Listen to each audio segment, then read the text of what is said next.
Hello everyone and welcome to Firstpost America. I'm Eric Hammond. We're live in the nation's capital of Washington, D.C. And today on the program, palace intrigue at the White House and a major twist in the upcoming Australian elections. We've got all the details coming up, but first, a look at the latest headlines.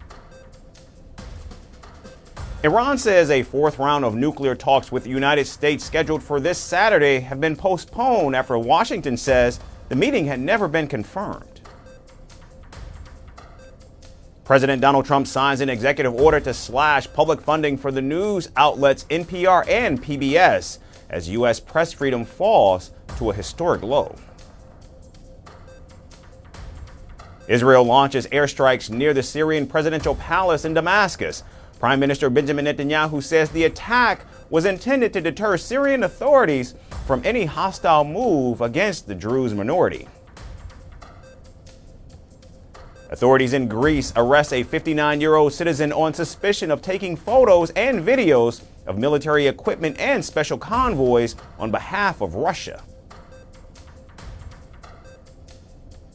And heavy rainfall accompanied by thunderstorms and gusty winds batters India's capital, New Delhi, and neighboring areas, killing at least 4 people and delaying more than 100 flights.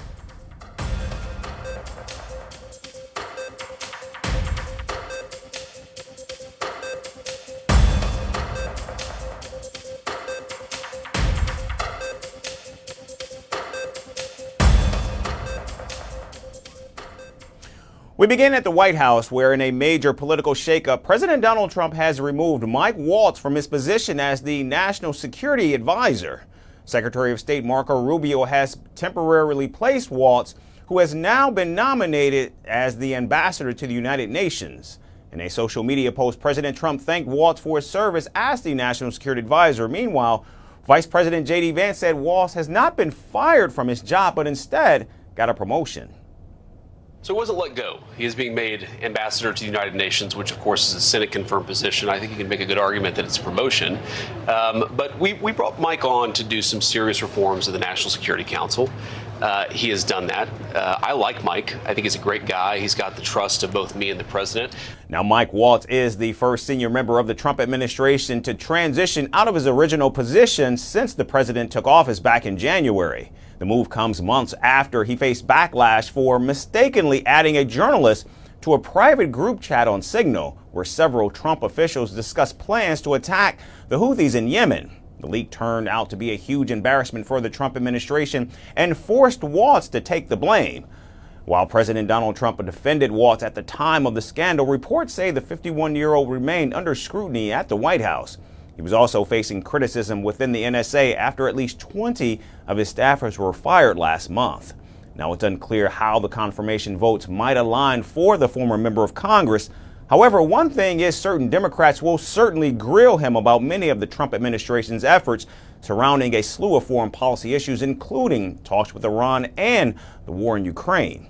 Democrats will also likely try to include Trump's embattled Defense Secretary Pete Hegseth in their questioning of the soon-to-be nominee to the UN. Hegseth was also involved in the Signal scandal and has been accused of sharing the same war plans in another chat with his family. The Trump security team is a hot mess, and the one who should go is not the fall guy, Michael Waltz. It is the Secretary of Defense, Pete Hegseth, who is responsible. He should be held accountable. He should be fired right now.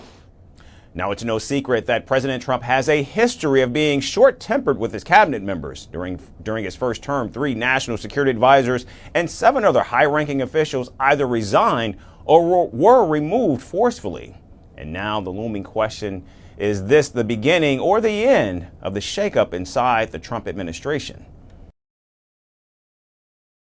And staying with the palace intrigue inside the White House, the administration has used a viral internet meme to push its message about President Trump's immigration policies.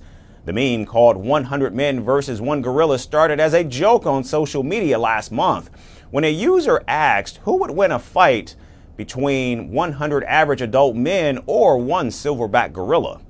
Now the White House has tapped into the trend and posted a meme on social media to highlight deportations under President Trump.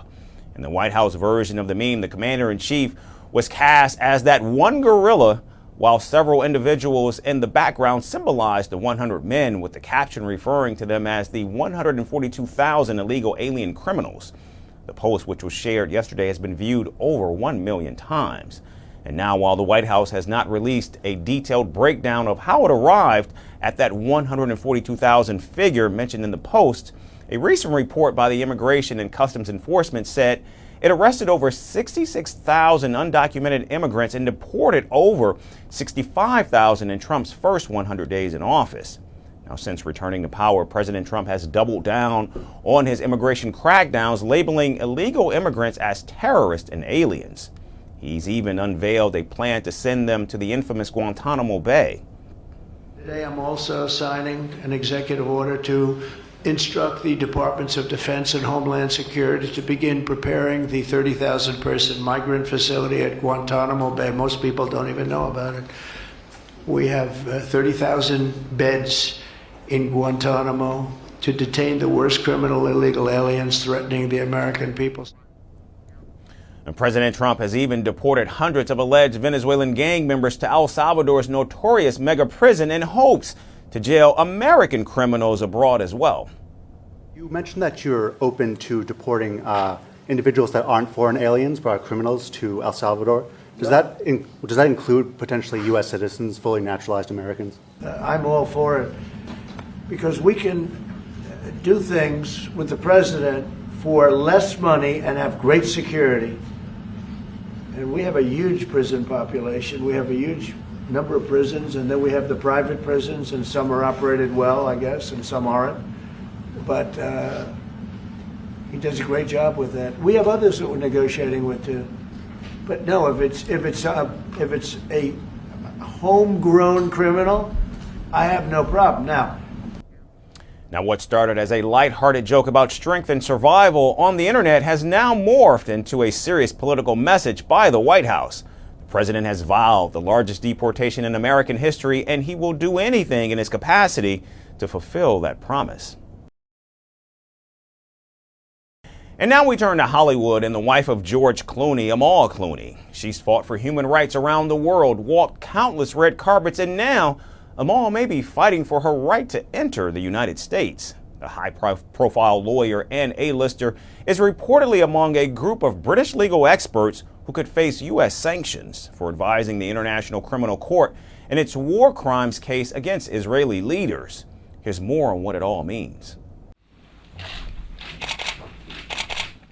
It's not every day that a top human rights lawyer, international style icon, and wife of Hollywood royalty gets caught in the crosshairs of the US president. But welcome to 2025, where Amal Clooney, the brilliant barrister, better known to some as Mrs. George Clooney, may soon need more than just a passport and a power suit to cross the Atlantic. According to reports, the British-Lebanese lawyer could face a potential ban from entering the US simply for doing her job. Namely, giving legal advice to the International Criminal Court in its war crimes against Israeli Prime Minister Benjamin Netanyahu and former Defense Minister Yoav Gallant over the Gaza conflict.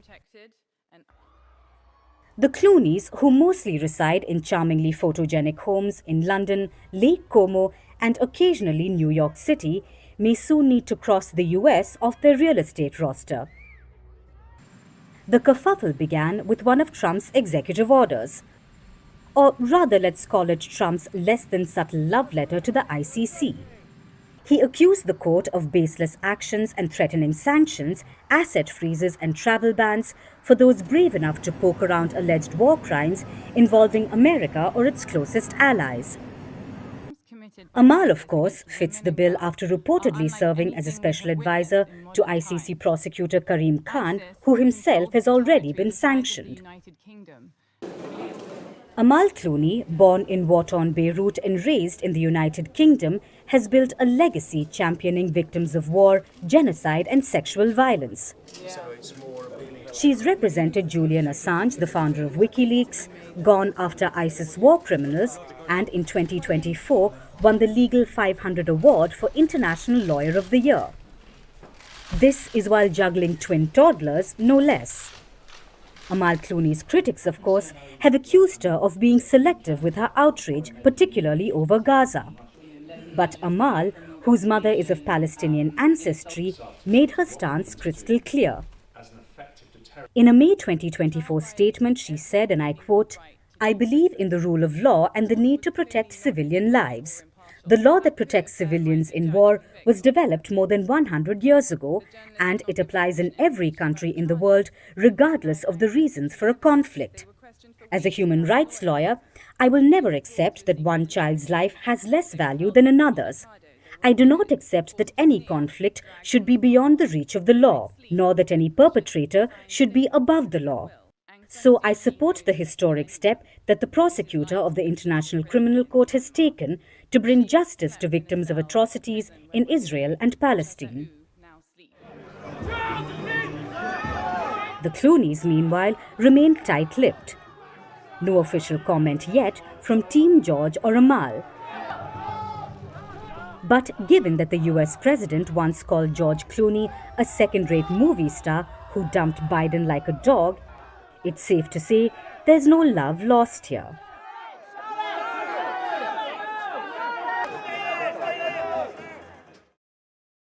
And after months of avoiding outlets he perceived as unfriendly, tech billionaire Elon Musk finally sat down with dozens of journalists in the West Wing's Roosevelt Room on Wednesday. Musk reflected on his 100 days working with the Trump administration and admitted spending less time in Washington for a while now. The tech mogul acknowledged the shortcomings of the Department of Government Efficiency, saying it only slashed $160 billion in federal spending, which is way less than the $2 trillion goal he had set last year. He also disclosed that in the process of firing thousands of federal workers, some vital employees were accidentally let go. Now, when asked about who will lead DOGE in his absence, the world's richest man compared himself to the iconic religious figure Buddha and DOGE to Buddhism. DOGE is a way of life, like Buddhism. Buddha isn't alive anymore. You wouldn't ask the question, who would lead Buddhism? Now, Elon Musk intends to step back from his role in the department this month and focus more on his businesses. His decision to pivot away from DOGE came after Tesla reported a 71% year-on-year decline in first quarter profits. The large slug of work necessary to get the DOGE team in place and working in the government to get the financial house in order is mostly done. So I think I'll continue to spend, a day or two per week on government matters for as long as the president would like me to do so, and as long as it is useful. But starting next month, I'll be allocating far more of my time to Tesla. The Wall Street Journal reported recently that the automaker began a search to replace Musk as CEO in March. However, both Tesla and Musk have denied the report.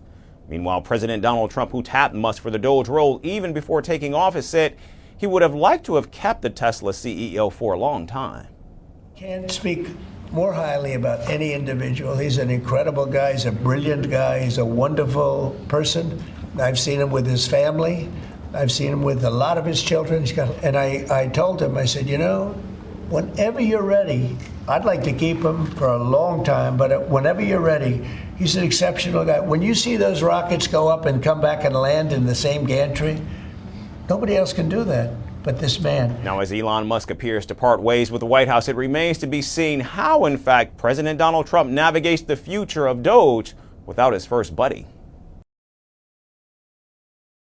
And we end today's show with a preview of the upcoming Australian elections. With just hours left before the nation votes on May 3rd, the battle for Chinese Australian votes has taken center stage. Once leaning conservative, this community played a key role in Labor's 2022 victory. And now the Liberal Party is making a last-minute push on Chinese social media platforms like WeChat and RedNote to win them back.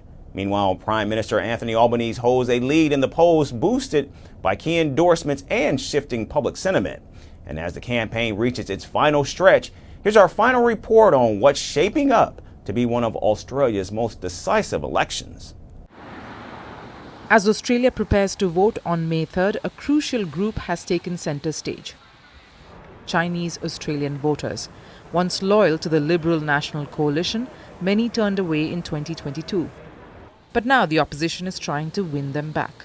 And the battleground is Chinese social media apps like WeChat and RedNote. Nearly 60% of Chinese Australians use WeChat daily.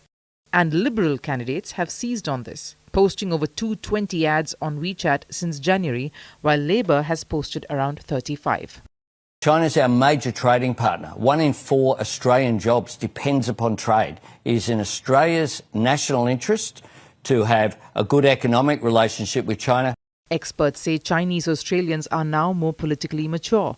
While some may choose independence over major parties, many still recall anti-China rhetoric from the Morrison era and worry about being used for votes. I don't know the president of China, but I believe very strongly in the relationship that we have because of the reasons the Prime Minister outlines. I want to see the relationship grow. Despite challenges, polls suggest the election will be a close one. Labour leads the opposition coalition 53 to 47%, according to Resolve Strategic. And Anthony Albanese is the preferred Prime Minister with 47% to Peter Dutton's 31%. Both major parties are ruling for the rich. I think the Labor Party have done nothing for ordinary people since they've been elected. I think, Peter Dutton would be worse, but I think there's no positive case for the Labor Party either. Now adding to the drama is WikiLeaks founder Julian Assange, who has endorsed Anthony Albanese. Assange credits the Australian leader for securing his release from the UK prison after years of legal battles. The truth is, in what became an impressive field of advocates, Albo did more to secure my freedom than any other politician or public figure, even more than the late Pope, whose support was both moving and significant. Donald Trump has also surfaced in campaign conversations. While Dutton is seen as stronger on foreign policies, more voters said Trump made them less likely to support him. About 30% said Trump turned them away from Dutton, while only 21% felt the same about Albanese. Rising nationalism is my biggest concern right now because of the dangerous rhetoric that it contains, especially when it comes to separating human beings. And it's been the main cause behind a lot of past global conflicts. And this means that a lot of young people will vote for Labor just so that Dutton doesn't come in. As Australia heads to the polls tomorrow and campaigning comes to an end, candidates are pushing messages across languages and platforms, hoping to sway the undecided voters. That's our show for today. We certainly thank all of you for tuning in, not only today, but all week. We hope you have an amazing weekend, and we look forward to seeing you right back here on Monday.